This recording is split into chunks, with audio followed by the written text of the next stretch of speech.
I heard during the coffee break that this is the first Ukrainian conference run on time.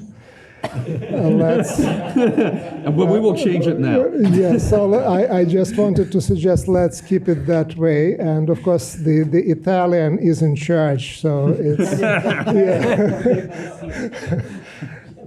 good. So we'll try our best to stick to time that is given to us. So the general rule of engagements explaining what the general discussion really will mean in this particular case. I will ask each of the people on the panel choose just one question out of those that were posed to you during your presentations and comment on it within, let's say, 3 minutes. And then we will open the floor for people here in the audience, and also we have questions online. So that is the general framework of our discussion, and I think that we can start. The only thing that I haven't decided yet which way we'll go, from right to left or from left to right, but maybe we'll start with Paul, given that you were the first to present. Thanks. I'll raise one of the issues that Andrea raised a lot of good questions, but I'll go back to one of the ones that he raised, which I also think is a really interesting and important one. And it just came up a little bit in Michael's comments, which is the distinction between combatants and non-combatants. There's this interesting phenomenon where the Ukrainians are fairly resistant to compromises to end the war, but they're also fairly resistant to being conscripted to go fight in the war. And that gets to some of the tensions about force generation and so on. But I think it's a really interesting question about dynamics after the war. And just a couple of things that I think about. One is politics. And I thought about the country, I know the best, the United States. There's a couple of post-war US presidents who really played on their military experience. Dwight Eisenhower, John Kennedy, and so on. But there's also some very prominent cases where that did not seem to do much good. John Kerry, John McCain. And of course, cases of people who conspicuously avoided serving in Vietnam, and it doesn't seem to have hampered their career.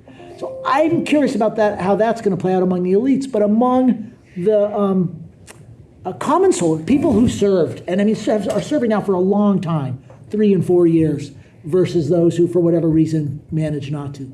What's that going to be like afterwards? Andrea mentioned some of the politics of post-World War I, Italy, and how that played. I also think, again, about the United States. There was a near rebellion in Washington, D.C. In the 1930s, I guess it was, the so-called bonus army, where a bunch of demobilized soldiers descended on Washington to demand payments that they think they deserved. So I think some of these folks who are Ukraine has a long tradition of people doing things in the streets of Kiev. One of the differences now is a lot of those people are very used to combat, and there's going to be a lot of weapons laying around. And so I think those kinds of things are important. Yeah, thank you very much, Paul. Yes, Michael. Sorry, so I had 2 sets of questions, one on demographics and military and one on defense industry. Which one do you like? Which one?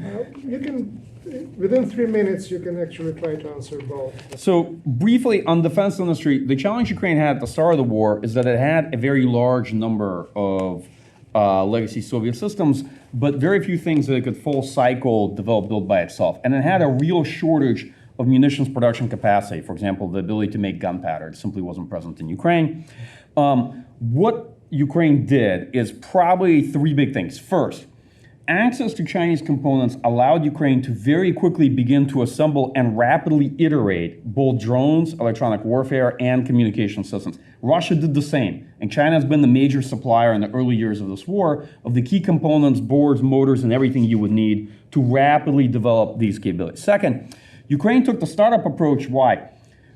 Much reduced state capacity, big issues in contracting in Ministry of Defense, big issues in corruptions in dealing with Ministry of Defense. And it was much easier for units to work directly with civil society, raise funding, or take funding they raise to informal assistance, then go to somebody who's going to make this, and then they know what's going to happen, they have a direct relationship, and there's a lot more transparency. And I think big organizations like Come Back Alive or Pritula's Fund did a lot of good work here. Next.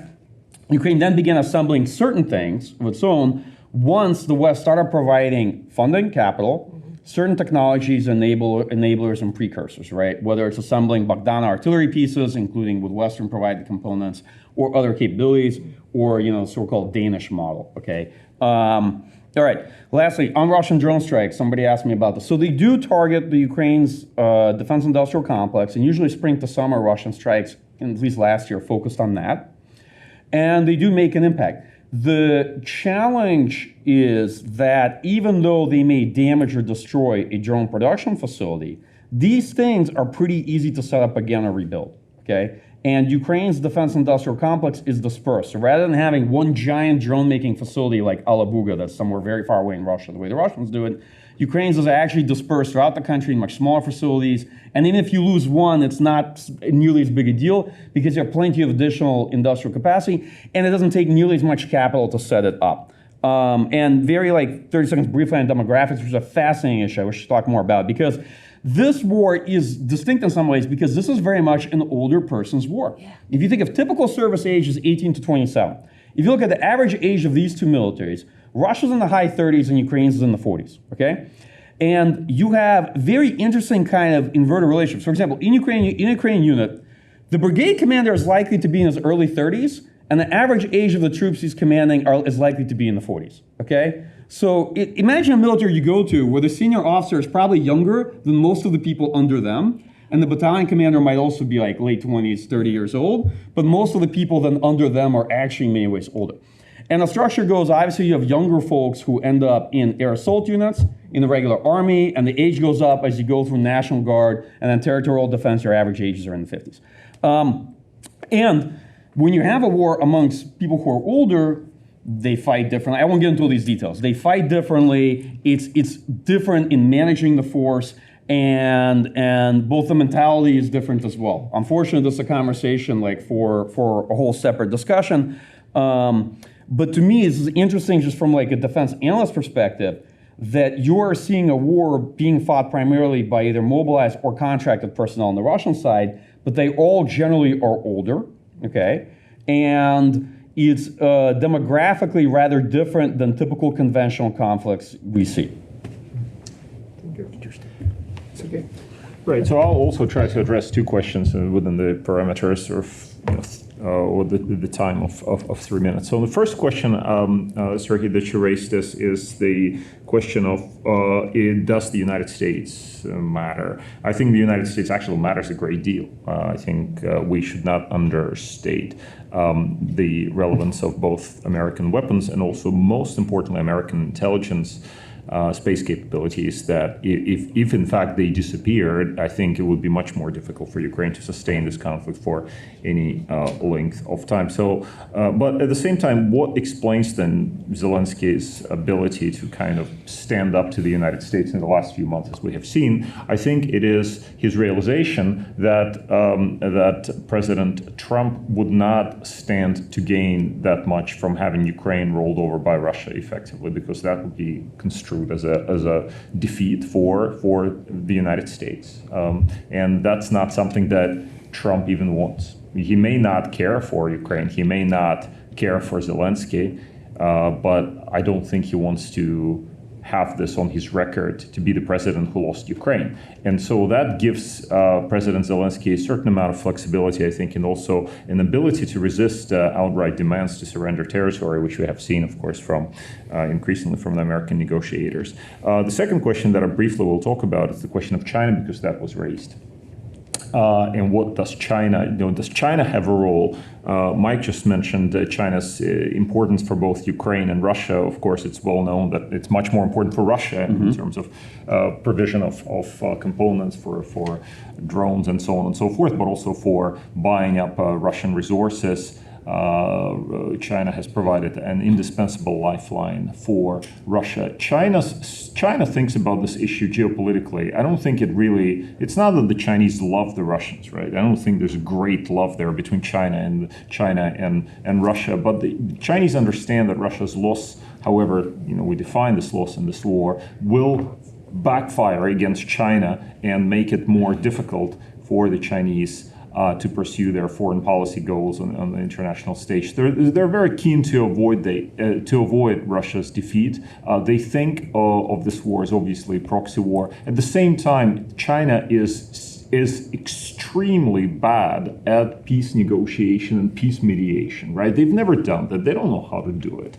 And so they have put out their so-called 12 points years ago already now, and that was, of course, just propaganda. And one of the most interesting and remarkable things is to see China being basically absent in all of this, right? And they are not showing the kind of foreign policy initiative that you would expect from a power that is ready to replace the United States as this great hegemon that is willing to reorder the international system. They simply don't have, I think they're very cautious, perhaps. Is that the right question? Or is it just from lack of experience or just lack of vision? But they don't want to, or maybe they just don't want to stick their head into the snooze, as it were. They don't want to see failure, and that is why they have been so very they have been noticeable for their absence from this picture. Thank you. Okay, I'd like to talk about, this is sort of playing off comments both from Sergey and Serhii in our panel, the growing role of Ukraine in Europe. And I would even say the critical role of Ukraine for European security.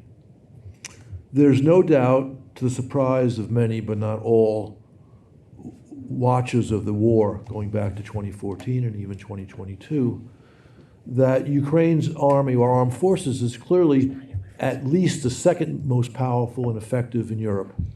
And I say at least, because we've seen the extraordinary deficiencies of Russian arms, especially since the large invasion. And we know that there is serious thought, security thought in Europe, and it's not just the Balts and the Poles. You're seeing it in Germany. You're seeing it in the UK, although the UK has always been, I think of all the major powers in Europe, they've been the best on the war.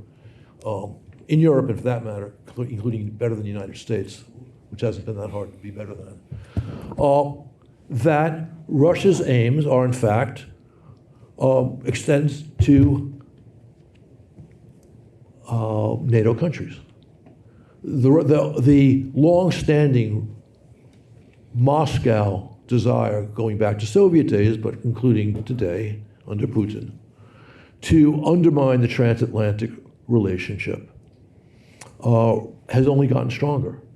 And the way to do that is to prove that Article 5 doesn't work. And Sergey, in his comments, speaks as if this is a huge question. And I would say it's a question. I'm not certain it's as large as he thinks, but that's another matter.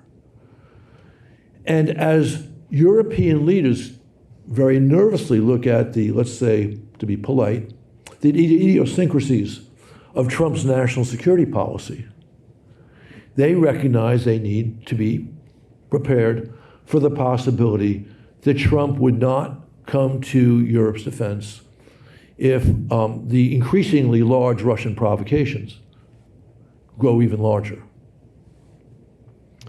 And so when European leaders look at how they would defend themselves if Moscow were to move on Estonia, for example, they see Ukraine's role as critical. Which is why I am confident that despite the growing economic problems in Europe, which are not as large as the growing economic problems in Russia, to be sure, exacerbated by the great adventure in Iran, they will find the means to provide the support to Ukraine that they're providing right now. And they may yet find the guts to move on the frozen Russian assets, which is really a no-brainer. And they could do that despite the extremely strange position of the Trump administration on the frozen assets. Ukraine has demonstrated on the field with Russia, but also in war games they've conducted with NATO, that NATO doesn't have a clue to deal with a Russian strike that involves massive drone swarms. And again, to reinforce the importance for European security of Ukraine's capacity, and this picks up again on the point that Sergey mentioned, the non-response from the United States to the swarms we've seen over Poland, over German airports, over Belgian airports, is a warning light. So this is arguably the most important development within Europe, resulting from this latest turn of the war, of Russia's aggression against Ukraine. Thank you very much. So now it's time for long-suffering audience finally to pose your questions, and we'll see how it goes, but I suggest that I would collect 3 questions at the time, and then the panel will comment. You will recognize the question that maybe is addressed to you or you would like to address. Then I'll go to online, and we'll return then back to the questions from audience here. So Professor Grabovich will be asking first question. Yes, 1 question per individual. I was particularly struck by Ambassador Herbst's notion of, as he put it, Zelensky's swagger. I think that there is a lot of substance behind it. And that substance probably is success on the battlefield, and especially success on limiting or destroying a large portion of Russia's ability to export oil. And that is, I think, a major problem, a major issue. And the other point that I wanted to bring up is the role of nuclear weapons. This is an elephant in the room that we haven't discussed yet. Not that anybody is contemplating using them, but certainly the Russian airwaves are full of incentives to Putin to do that. And he has Medvedev, who has made that a kind of pastime or calling. And not that this is, the consequences of that would be pariah status, and presumably it's a non-starter. But I was wondering whether that issue, certainly as an inhibitor of aid for both the Biden administration and presumably also for Trump, and generally, how should we talk about that? Okay, thank you. Yes, gentleman in the middle over there. The summary of the Ukrainian armed forces over the last 4 years is on an absolute basis. Can you comment on a relative basis versus the Russian armed forces in the last 4 years, operationally and tactically? Okay, and we have spot for 1 more question. No? Okay, I will go. Oh, yes, please, Živa. Next, Kostya, next. Yeah, thank you. Thank you. I'm going back to the discussion on foreign policy. I had a question for Ambassador Herbst. I realized that you were also the ambassador to Uzbekistan in the early 2000s, so I had a question about the impact of the CIS, or the Community of Independent States. Sort of what have been the implications of the war on that, as well reflected through the expressed neutrality by both Kazakhstan and Uzbekistan in terms of the persecution of the war in the UN, as well as the 2025 meeting between Zelensky and President Tokayev, sort of the very vague implications for the war. What is the interaction between Ukraine and Central Asia, and what are the implications for the future of the post-Soviet space? Thank you. Okay, thank you so much. So, anyone would like to start? I would tackle George's question on nuclear weapons. Nuclear weapons are really scary, right? And so part of this discussion is about this idea that it's the end of the world if anybody uses nuclear weapons. And so that's really scary. And for Russia, it means, probably at this point, the Chinese ditch you, everybody ditches you. So there's this symbolic aspect of it. And I guess you could threaten to say, obliterate Kiev and try to see if that kind of threat, which doesn't really seem credible, but maybe they would do it, right, to see if that gets you anywhere. Using tactical nuclear weapons on the battlefield, and I'll defer to Michael on this, but from everything I've read, it's not so easy. right? Especially given the proximity of the armies to one another and the fact that your whole goal is to occupy the territory and do something with it. They have a relatively limited, that's the tactical nature of them, blast radius, damage, and so on and so forth, and yet they create all these much broader political and environmental consequences. So it's not exactly clear how you would use them in a military useful way, especially relative to the broader political and diplomatic consequences. Thank you. Can I jump in on this? Yes, please, and then Sergey.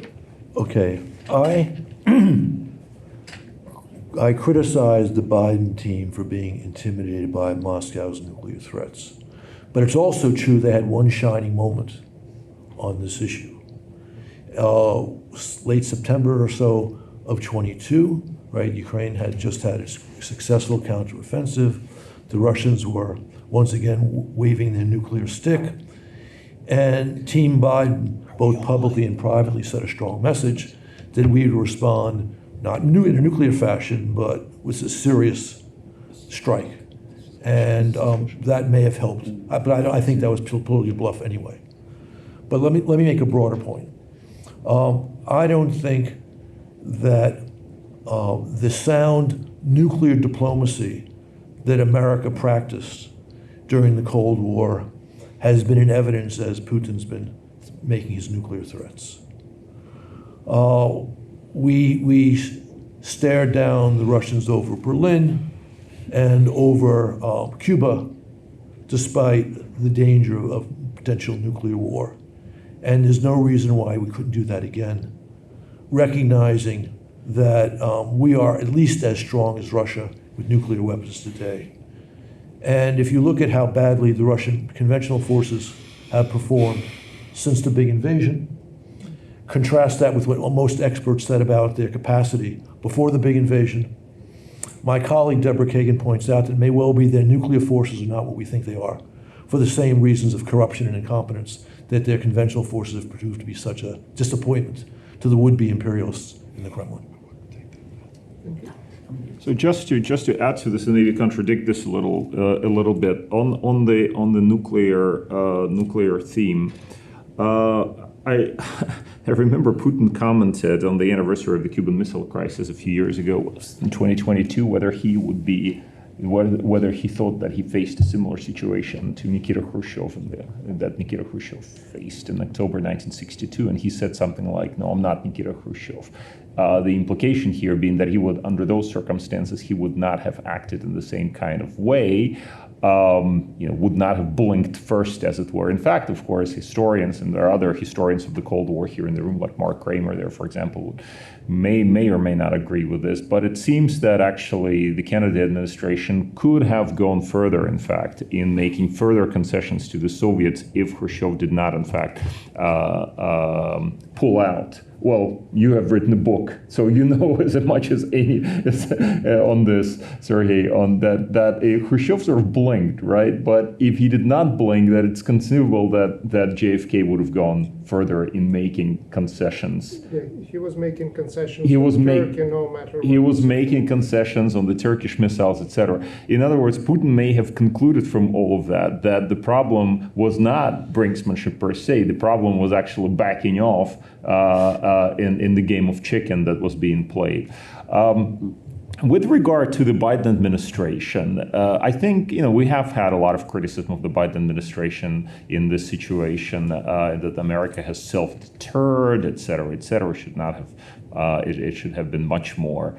It should have stood with greater defiance against Putin's nuclear threats. The interesting thing here is obviously it's not. We don't know what Putin's intentions are. It's the capabilities that deter. It's not the intentions necessarily. Russia does have the capabilities to inflict unacceptable damage on European countries as well as on the United States, and that has to be taken seriously. And if you go back to 2022 and ask what was the number one goal for the United States, was it the survival of Ukraine or was it the avoidance of nuclear war? With Russia, I think the answer is obvious. It was the avoidance of nuclear war. It was number one goal for the Biden administration, and they had to structure their policy accordingly. Were they weak, therefore? I think that remains to be seen. And on the question of September, October nuclear scare, I think there's still a lot that we need to learn and find out about actually what happened, the back and forth between the Russians and the Americans on the one hand, because there was a lot of signaling and conversations at that time between the Pentagon and Shoigu and Gerasimov, etc., and also the Americans and the Ukrainians. What did the United States promise to the Russians? What did the United States tell the Ukrainians in September 2022? I think this is something that we still need to figure out and draw lessons from. The Ukrainians, by the way, will say to this, the whole thing in the so-called nuclear scare was a bluff from the start. Even the signaling, even the taking out, what was that unit that they took out that signaled, potential preparation for a nuclear strike? All of that was fake. Putin is very good at playing psychological games. The problem is we just don't know, right? We don't know, and so you have to be very, very careful. Sergey, the problem is the people who do know can't talk about it, and the people who do talk about it don't seem to know as much. That is actually a quote from Dao De Jing. So this is the issue we have. The ones who know do not speak, the ones who speak do not know. Go ahead, John. I want to jump back into. There are at least 4 or 5 Russian nuclear-related red lines that were passed without one mushroom cloud being cited. I think that's the strongest argument that this was bluff. But also, we know the role of Russian TV propaganda.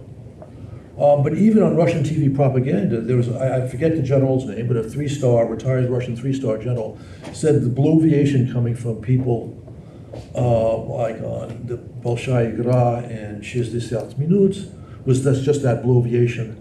Russia would only use nukes, in fact, if Moscow was threatened, and Moscow has never been threatened by a Ukrainian victory in Ukraine. Excuse me, Russian defeat, Ukrainian victory in this war. No, my counter argument: if you're a U.S. policymaker, you're not going to listen to what some retired general in Moscow is going to say, right? You don't care about this. What you care about is does Russia have the capability? Yes, it does. Therefore what are we going to do? Let Russia dictate policy. No, you don't. No, of course. No, you don't. But that's the problem. Yeah, that's the problem. That's the problem. That's a fundamental issue. Sorry, if you have a minute, I want to answer the question that the gentleman asked about Russian military. Just very briefly, obviously, there's no time here to get into a relative assessment of how two militaries evolved over 4 years. But the very, very, I think, short cliff notes on the Russian force. So the initial force that was sent into Ukraine was a fairly brittle force because it clearly went in, as we now know, under the assumptions that this would be a coup de main, and it was not prepared from a force structure point of view or from a force employment point of view for prolonged conventional war. That force took heavy casualties, and the people who were contract servicemen in that force, in many respects, Russia lost those people in the first year. It was at its weakest point by fall of 2022. Then partial mobilization stabilized the force, built out a large reserve, and then Russia began to switch to employing contract servicemen, and also before that, it began a process of using a lot more convicts. And a couple of very brief points on how the Russian military evolved. First, in terms of size, if the Ukrainian military grew to at least 4 times the size it was, the Russian army probably doubled in size, and the overall Russian armed forces increased by 50%, from about high 800,000 to over 1.3 million now. A substantial percentage of this force is deployed in and around Ukraine. In terms of quality, obviously it went through the same process, where a lot of the initial force has been attrited out, and has increasingly individuals now fighting in units with a very small amount of training, but the Russian military took a different approach. After the Battle of Bakhmut, there was a degree of Wagnerization of the Russian military. Seeing how Wagner employed their forces, the Russian military began to create assault companies and assault detachments across maneuver formations, and they began fighting in Ukraine with an assault contact layer that they would constantly regenerate. And they would consistently recruit new people, give them something like 2 weeks of training, put them in an assault company, grind the assault company against Ukrainian defenses, replace those people, And then when that battalion was spent, rotated out, put another one in, and another one, and so forth. And that's how Russia's been fighting for over 2 years now. Lastly, Russia has followed Ukraine in both adaptation and expansion of drone units across the force, and in expanding drone regiments, and in also building out its own version of unmanned systems forces. This is a much longer story. In general, what you see in the Russian military is Ukraine is often led in tactical innovation. Russia has tended to serialize and scale a bit better, simply because they have more state capacity and deploy more unified solution. Whereas in Ukraine, you often have a lot of diverse things being experimented with at the same time and different units fighting in their own way. And both things have advantages and disadvantages. I'm just highlighting the differences between them. This is a much longer story I could tell. The Russian military has had a lot of its own problems, if you look at what the force looks like now and how it's fighting.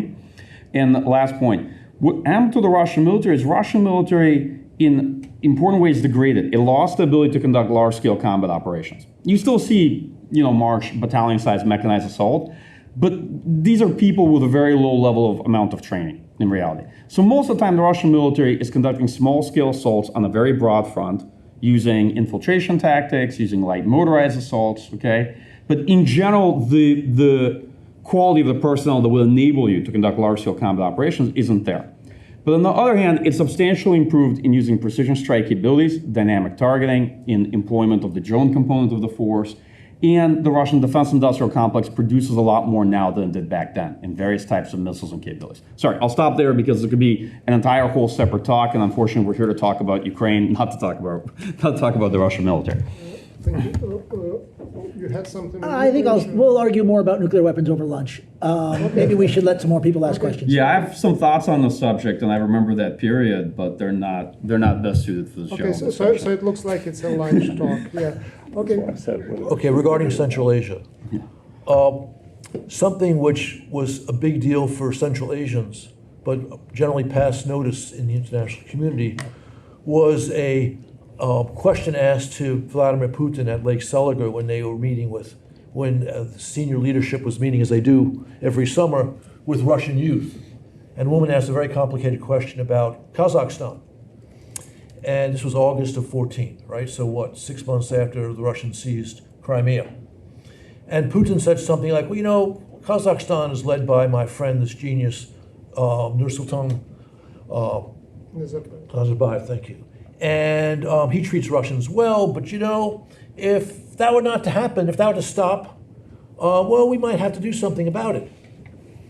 And at the same time, Georgievskaya Ordena, the St. George's Medal, which is associated with aggression against Ukraine, repression in Ukraine, began to appear in northern Kazakhstan. And as you probably know, a largest population of ethnic Russians are in northern Kazakhstan, which also has about 2/3 of the hydrocarbon resources of the country. Yeah. And Nazarbayev was quite unnerved by this. And that was ni sluchayna tovarish conversation. That question was asked deliberately. Yeah. But the Kazakhs have been very, very good at managing their relations with Moscow since independence, making core decisions on their national security and prosperity, which might not be welcomed in Moscow, but then doing everything else to pacify the Kremlin. And that policy has continued to this day. It's now become a slightly better, or more than slightly better, albeit no less treacherous situation for Kazakhstan, because China is a far more formidable force today than it was even in 2014, and certainly than it was in the 90s. And so the Kazakhs now have to balance between Russia and China the way they balance between the United States and Europe on the one side and Russia on the other. Ditto for Uzbekistan, but Uzbekistan has the greater fortune, even though it's a double landlocked country, it does not share a border with Russia. And the Uzbeks always had a very clear sense of themselves, far more so than Kazakhstan for complex cultural and historical reasons. And so they very effectively began to weed out Russian influence right after independence. And Karimov, although a peculiar figure, was very clear-eyed on the Russian danger to his country. which put him in a better position to pursue an independent foreign policy. Bottom line, both countries, again, recognize that they don't want to overly annoy the Kremlin, but nonetheless pursue their own interests. And they've done that pretty effectively. And of course, they also have to factor in China as China becomes ever more looming presence in Central Asia.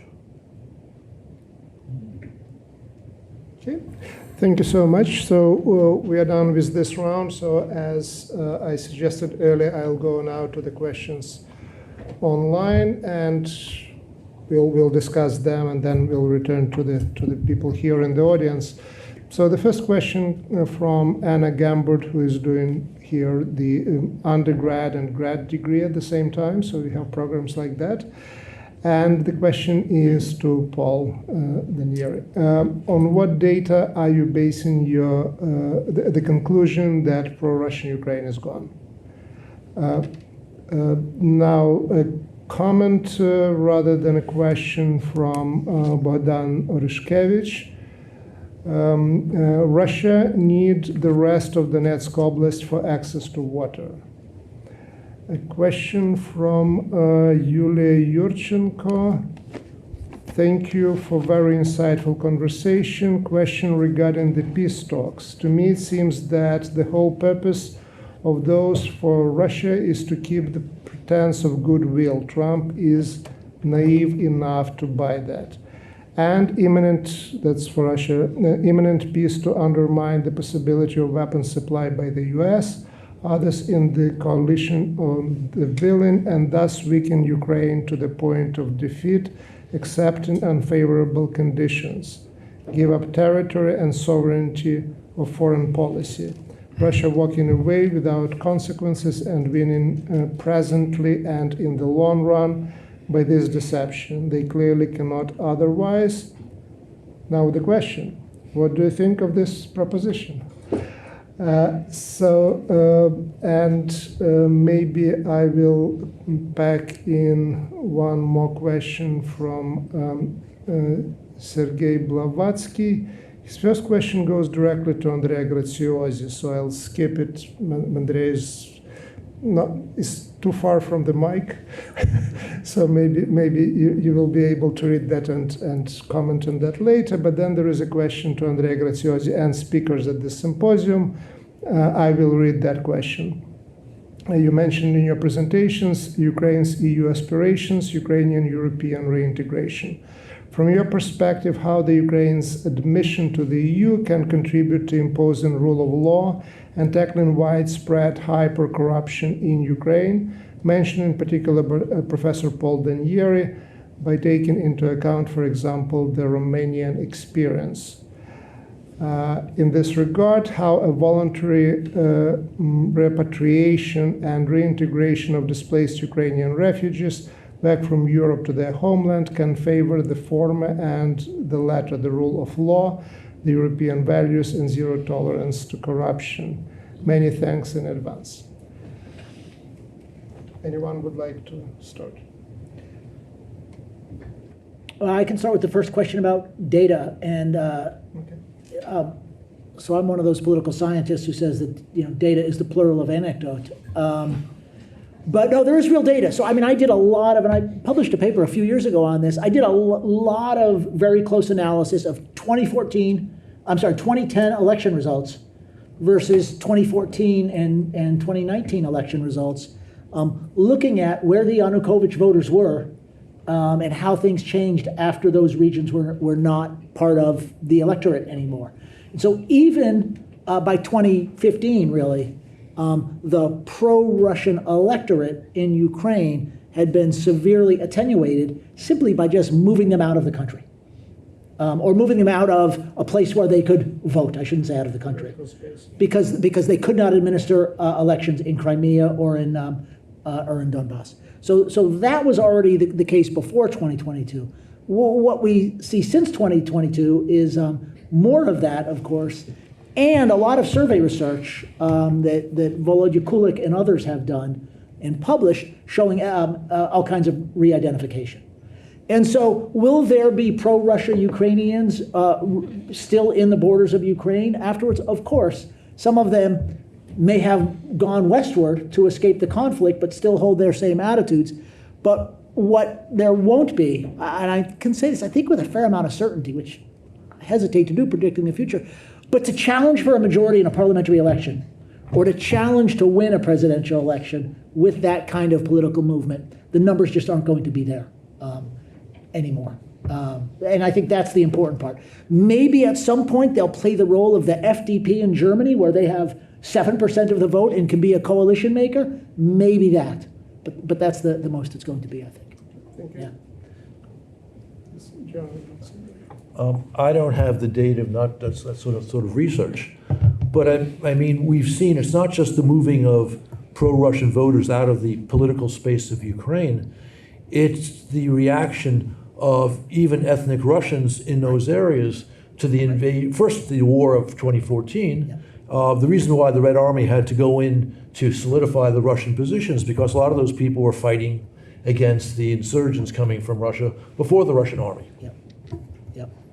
I mean, when I was in Ukraine during the Orange Revolution, let's put it this way: when I arrived in Ukraine in 2003, without a doubt, the most popular politician in Ukraine was Vladimir Putin. Yep. He was supported in the East substantially. He even had, I would say, probably better than majority favorability ratings in the center of the country. Of course, unpopular in the West. By the time the Orange Revolution was over, there was the Russian clear intervention before and during. Putin was no longer popular in the center of the country. Yeah. I'll just throw out one more bit of data. In 1991, when Ukraine held a referendum on independence, in both Luhansk and Donetsk Oblast, 78% voted for. It was lower, but still a majority in Korea, but 78% of both of those oblasts. Now, that's a long time ago. In Crimea was a majority, too. It was in the 50s, though. Yeah. 54%. But just before the war began in February of 14, I wrote about this for the National Interest at the time, even though I was then working at NDU on failed states. Polls were taken, like in January of 14, showing that at most in Crimea, like 42% would have wanted to be either independent or part of Russia. Mm-hmm. And in Donbass, it was more like 27, 28%. Yeah. Sergey, you wanted to ask something? Right. Just to one point, I think one of the questions that was raised online is Putin merely pretending and dragging things out with his peace talks?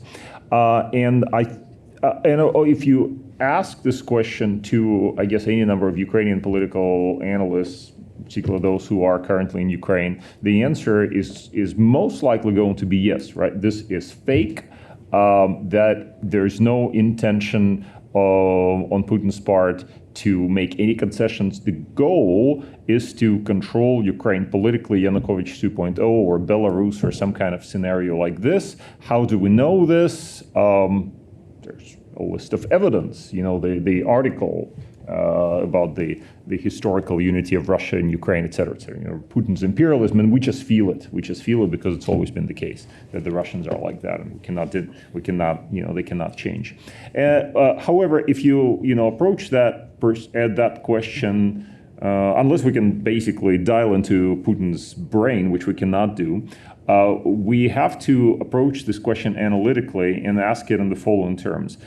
Do we accept that Putin's goal is the subjugation of Ukraine, and this is an ideologically driven goal, and he will do everything and will not compromise until he actually reaches his goal? If this is the case, then he would be similar, I guess, to, maybe it's a wrong historical parallel, but Hitler. Why do I raise Hitler?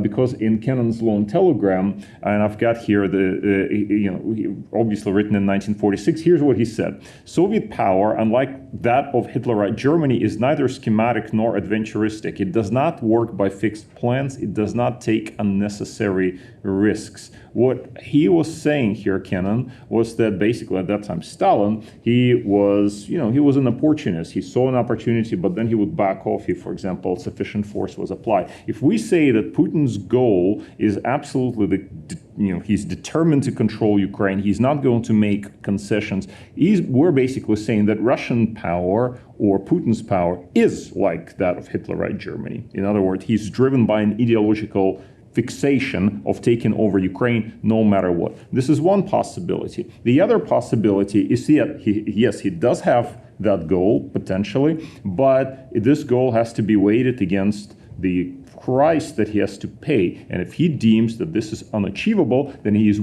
would be willing to compromise and do something maybe less dramatic, and have a piece of Ukraine and then proclaim that this is a victory and this is what he always wanted, despite the fact that he may have wanted something else. But this is a very different reading of Putin. That is a Putin that is, although he is ideologically driven, but he's also pragmatic, right? And so we are constantly balancing between these two perspectives, and both perspectives actually have some evidence for it. And when we assert, as historians, scholars, analysts, etc., that Putin is determined to do this or determined to do that, we are basically siding with one or the other interpretation. In reality, I don't know where the answer is, right? As somebody who's studied Russian foreign policy for many years, I don't know. Sometimes on some mornings when I wake up and I feel very angry, I'll say, of course, Putin is like Hitler, he's ideologically driven, and he will, we should be aware of that, and we should not make any compromises, and so on and so forth. On other mornings, I get up and think, well, but maybe he's more pragmatic because he realizes that Russian economy is going down the drain, and therefore he's willing to actually back off and allow a solution that is not a zero-sum game. What do you think? What do you think? How do we figure this out? And is there enough evidence for us as scholars to say that it's black and white? Or black or white? Maybe capabilities, again, is the way the basis to think about that. And the question about the refugees in Europe, and if they come back, do they bring Europe to Ukraine or not? And if they bring it, what sort of Europe do they bring to Ukraine? Yeah, and also I think the question about Romania, right? So this question, and invoking Romania, or you can invoke Bulgaria, EU membership is not a magic thing that suddenly gets rid of corruption, right? And so again, the sort of EU as Deus ex machina, I'm not sure we should quite buy that. Corruption wherever it exists, right? And again, I'm thinking of the city I grew up in New York. Certain kind of localized corruption through and through at the local government level is very resilient, because it creates a set of circumstances that if you want to get something done, right, you need to do things, and it becomes the way that political power is waged, and so it's not easy to undo. So I think those people coming back can have an impact. I think the European Union can have an impact. I think it will also have to come from within Ukraine, but it's very difficult because it's a stable equilibrium, to sound like an economist or a rational choice theorist. I did hear one friend of mine say, when these guys, when they come back from the front, they're not going to put up with this anymore, right? And it's like, I would like to think that. I really would. I was so optimistic in January 2005, after the Orange Revolution. And I phoned up some of my friends, and it's like, are people still having to bribe to get grades? Are people still bribing to get into the university for the fall? And they're like, oh, of course, Paul, it's the same as it always was. And I felt naive, having thought that after the Orange Revolution, everybody was going to draw a line under all of that stuff and say, we're not doing it that way anymore. These things are resilient, and so it will take a combination of internal and external forces. And it won't happen overnight. Sure, thank you. And Michael. I had a comment, and I share a comment, Sergey, on your comment, because it got me thinking as you were talking. We've been friends for a long time, and the way you laid this out was, I think, really good, solid reasoning as a historian. Which anecdote helps us understand better Russian decision-making? Yeah. It's more like Hitler, it's more like Stalin. I'm not a historian, right? I spent my time in security studies, applied security studies, and the way I think about this is not an answer to the question, but okay, what do we know about wars, and what do we know about how leaders think in wars, and when they get to this point in a prolonged conventional war, right? First, we know that leaders fall victim to sunk cost thinking and the pathologies of sunk cost thinking as the war goes on beyond a certain point. Why wars, when they go on beyond a certain period, the stakes rise, the casualties rise, and then it becomes much harder to make a deal, right? Second, we know that leaders at this stage can fall victim to either undue optimism or undue pessimism about what will happen if they make a deal. Third, the military balance, as much as analysts tried to establish an objective military balance before the war, during the war, is not very easy to divine because military establishments look at the same situation and come up with different conclusions, actually, about the implications.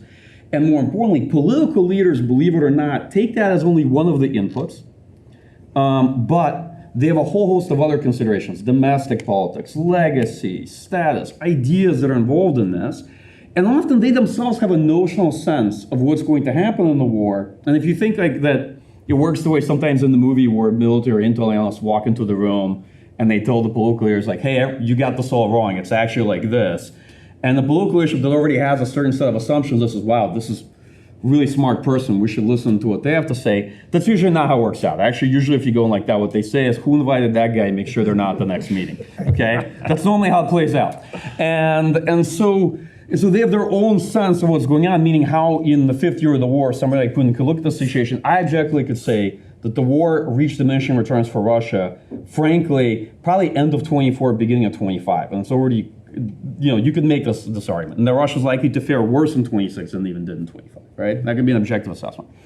But what somebody like Putin's assessment might be, or what the military might be telling him at this point, is a different story.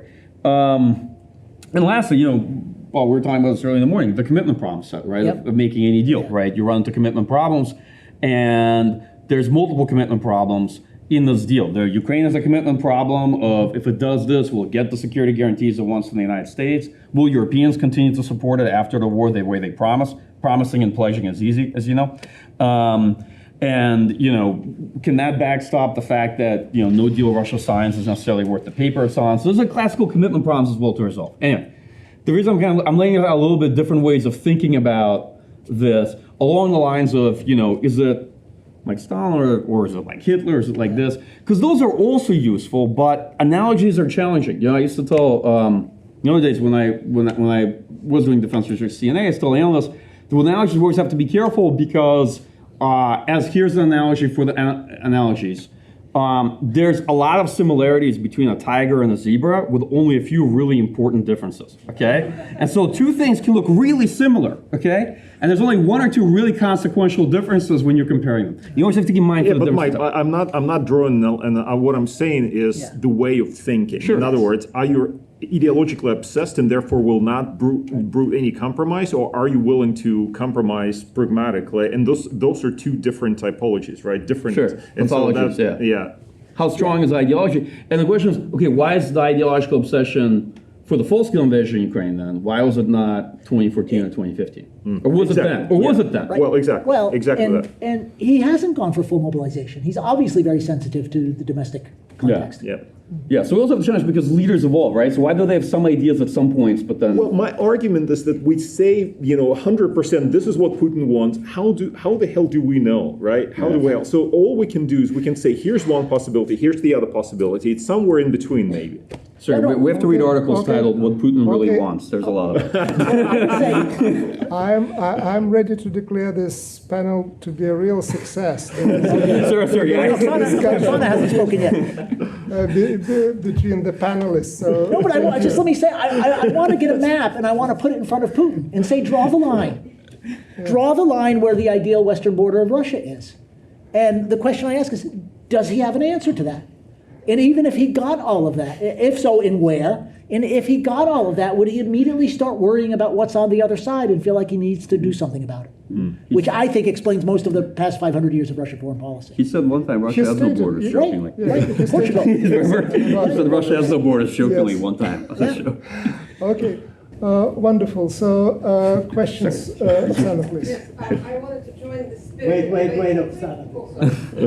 Thank you. I wanted to briefly join the spirited debate. And I want to push against something that Sergey is saying, because I don't think we need to think about it like either Putin is ideologue or he is willing to compromise. I think it is possibly possible that he is both. He has this overall goal that he wants to control Ukraine. I think the evidence for this is overwhelming, right? But, at the same time, he's not some sort of boneheaded, like ram. He takes into account domestic costs and all of this, and we see this. I mean, we can start back in 2014, right? Like, why did he not go for full-scale invasion then? Because had Zelensky agreed to the Minsk version in his interpretation, right? Like, he could have controlled central government without needing to invade, right? Then he goes to Kyiv at the beginning of the invasion, flies Yanukovych to Minsk. Maybe that was the plan. That failed. Then he changes his tactics, right? So I think this sort of like, I'm not disputing the fact that we don't know what's in Putin's head, but I don't think this way of thinking, like either he's just ideologue or he's this pragmatic guy, are really the two options. I think he is very well, is likely both. So. Thank you. And Andrea, this yours. And then there are two questions over there. We'll collect them right now. We are approaching the end of our discussion, so that will be it. Yeah. Mine is very brief, and it's for Michael Kofman. Oh. It's not related to this very interesting debate about Putin. It's a discussion. Because, of course, this is so interesting that the change that you described in the Ukrainian military in 2024. And I'm sure that there are many things I don't know that are easily explained. How was this shift to the drones? Because you painted the general picture that the need for military conscripts was not there, the need, the rational. But how this idea came? Where did really started to crystallize? Because this is the most important shift in war technology ever since World War II, possibly. As from what one reads, that they are forcing to reorganize armies around this. Mm-hmm. How this came about, Was there people that started to think about it, came it spontaneously? What can you say about this? Thank you. And two final questions. Hello. This is a question primarily for Michael, but if other panelists want to weigh in as well, I'd be very curious to hear their opinions. So my question is about air defense. Currently, we kind of have a situation where on Russia's side, kind of within 200 kilometers of the front line, we see every night essentially several launchers, air defense raiders get blown up. On the other hand, on Ukraine's side of things, we kind of have a chronic shortage of interceptors almost across the board. So my question, I guess, is, are we looking at total death of air defense on both sides in the near future, and what would the implications of that be? Okay, thank you. And final question. Yes, I have a very kind of summarized question about the innovation and how the war changed the way the country innovates and how the civil force, startups, government innovate. And I guess like the drones is a nice application how this happened, how this the participation of all these agents led to innovation. Okay, thank you so much. So, panel, the floor is yours. Who would like to start? Okay, so military questions. Again, I'll take a couple of these. First, so drones in Ukraine. So Ukrainians and Ukrainian forces have been working on drones. Something such like Delta were developed by Riverside. There was this innovation taking place, but the military is always very slow to adopt this, not as interested in it, and actually in many ways serving as an impediment to it. All these things began to evolve on the Ukrainian side very organically, okay, with units connecting with other people flying drones, initially spotting, doing reconnaissance for artillery. So drones emerged as spotters for artillery. Like the famous scene, for example, early on, the first couple of weeks of the war, of the Russian tank regiment in Bavaria that gets targeted by Ukrainian artillery. It's a guy with a drone feed that he's running, and other people see it on Telegram, and the artillery unit connects to him simply by somebody finding his number on WhatsApp, and making this whole thing happen. These stories are it's amazing how these things come together early on in the early periods of the war. Then people experiment more with them, and then you start to get units modifying the drone structure organically without permission, just saying, hey, guess what? You guys are now a drone unit. We're now writing you into the brigade, but you're just going to be doing drones here, all right? And then eventually the military adopting this more and more over time because they saw the effectiveness, okay? They had to see the effectiveness, they had to believe in it, but a lot of it was Ukrainian troops experimenting with it, connecting with people who could make it. And a lot of this you could piece together because at the end of the day, it's not that it's like necessarily unsophisticated, but the commercial technology, the components are available. Because remember, two things Ukraine has. First, it has a lot of people who have trade skills. Okay, like if you work on the Ukrainian military, you see a lot of people with trade skills. The ability to do something with your hands is important. Second, it actually has a lot of software engineers. It has a lot of people who actually are entrepreneurial, know a lot about software, and you put those two together, you have the ingredients of the skills you need amongst your military, and your military is actually comprised of the people from your society because you're mobilizing these people to make things happen. Okay. Drones to me are mass precision. They're an evolution. I'm much less of a revolution type person. To me, military revolution is a hard benchmark, but evolution makes sense. And I won't get into like the kind of the defense and local point of views on what drones have brought to the battlefield, but suffice it to say that drones evolved from being complementary to existing traditional legacy capabilities, like artillery, to then compensating for a lack of certain things on the battlefield, to then on the Ukrainian military side, being the principal element of fires, the principal way of denying maneuver, but in combination with artillery, with mines. And so one thing I'll say is you have to be careful. When you're in the fourth or third year of a prolonged conventional war, things are very different than the initial dynamic phase of a typical fight. There aren't prepared defenses, there aren't minefields everywhere, there isn't a high density of force on the battlefield. So drones work in combination with all these things. On kind of the defense tech startup ecosystem, so first of all, it was really a workaround because I'm gonna be very honest, like a lot of things in Ukraine didn't necessarily work that well when it comes to Ministry of Defense being able to do contracting, a lot of industrial capacity to work with it. These were initially kind of workarounds because nobody has time in the war to follow procedure. And Ukraine is a country with a lot of procedures, okay? It's true. And so Ukraine actually lent itself very naturally to defense startups because Ukraine has plenty of software startups, has plenty of startups of other types. And the components, as we discussed earlier, commercial components, whether it's from China and other places, were available to make this happen pretty quickly. This is a bit of a longer story of like how the defense ecosystem works. And next, Ukraine has a lot of informal assistance, right?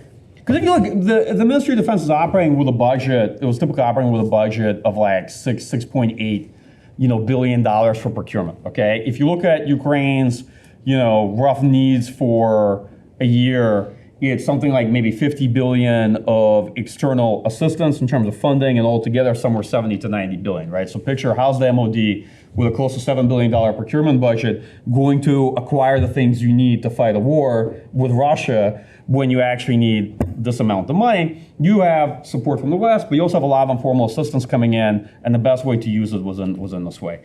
Lastly, air defense and this defense. So, no, I don't think we're seeing the death of air defense. Russian air defense is running into the problem that Ukrainian air defense had actually 2 years ago, with a shortage of short-range air defense, weak adaptation to strikes at operational depth. We'll see how they're going to adapt and reorganize. On top of air defense, both sides have deployed interceptor drones with lines of tactical radars. So it's not just traditional air defense that's performing the air defense role, but since 2024, Ukraine led in the use of interceptor drones for air defense. Russian military also followed in this. The challenges for the two sides are slightly different. Russia has a growing air defense problem in how Ukraine is conducting strike in depth. Second, the number of drones they're able to launch. Third, the sophistication and qualitative shift change in how Ukraine is doing these strikes. They're basically going after degrading Russian air defense in earnest. Ukraine's problem is more in missile defense, actually. Ukraine is heavily dependent on missile defense on the United States and on PAC-3 specifically, all right? And there they are very closely tied to the availability of interceptors for PAC-3 batteries provided by the United States and what Europeans can put together, but what they put together is really by the handfuls. We're talking very small numbers.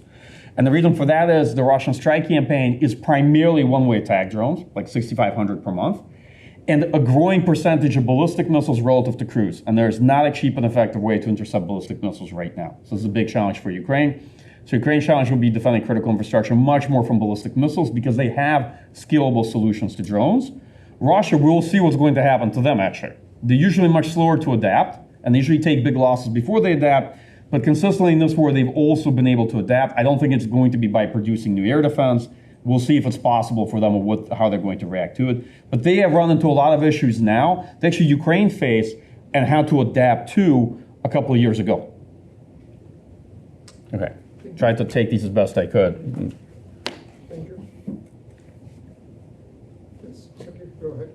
Yeah. So on the question of if is Putin, in ideologue or pragmatist, and why can he not be both? Agree. It's a wonderful way of putting it. But here's the problem. The reason I raised this is there was a question whether Russia is taking peace talks seriously or if it's just a farce. Can it be both? It cannot be both. It's either farce or it's taking it seriously, right? Or can it be both? That's the question, because those are two related things. How would you say, okay, and I understand that. And here's an interesting historical analogy which Mike doesn't like. What? Well, you say historical analogies are not good, and I agree. No, they're great, but no, still, I agree. Look. We just have to be careful with how we use them. No, of course, it's either Vietnam or Munich. No, but here's one that I think is kind of interesting to think about.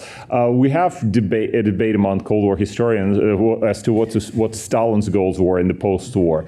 You could say that he wanted, to take over the world, or you can say, well, actually, he was content with great power cooperations, and he was just interested for a small sphere of influence in Eastern Europe. Here's the problem. We don't have enough evidence to support either of that proposition when it comes down to it. But we could also pose this question: did Stalin himself know what his goals were? And would not his goals change if right, as Paul, you were saying, if he was given the things that he thought he wanted, but he didn't want anything beyond it, but suddenly he had them, and then he thought, well, maybe I want something more. And so that's why salary. Exactly. So this whole debate is a little bit useless in the sense of, yes, of course we can recognize that Putin has potentially, given his constraints, etc., has limited ambitions, but the best way to increase his ambitions is to actually satisfy those limited ambitions, right? Because once he gets that, he realizes, well, maybe we can actually push a little bit further, and therefore, by the other side of that is the best way to make sure that the ambitions are limited is actually to apply force to stop those ambitions, right? To make sure that they remain limited.